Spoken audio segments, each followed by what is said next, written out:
కాలుతి కాలుతి తీసుకుని తన రథంలో ఇంటికి వెనుతిరిగారు.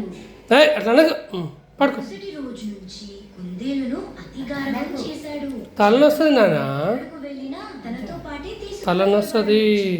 కుందేలును తన ఒడిలోనే కూర్చోబెట్టుకునేవాడు. పాపం జింక అతన్ని ఇప్పుడు ఎవరూ పట్టించుకునేవారు కాదు.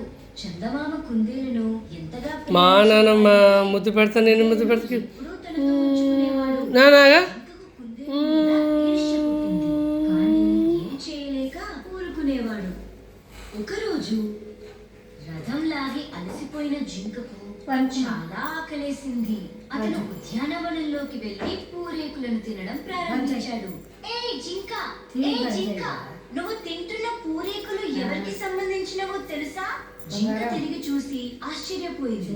కుందేలేనా తనతో ఇంత కఠినంగా మాట్లాడుతుందని. జింకకు చాలా కోపం వచ్చింది. కుందేలును ఎదుర్కోవాల్సి చెప్పు. ఏమైందంటావేంటి? ఈ గోకర్ణ చెట్టు నాకు సంబంధించింది. నీకు ఎంత ధైర్యం ఉంటే వాటి రేకులని తింటావు? ఇది సంబంధించింది. ఈ ఉద్యానవనం చందమామది. నేను కూడా ఆయన రేకులను తింటాను. వాటిని తినడానికి సాహసించకు.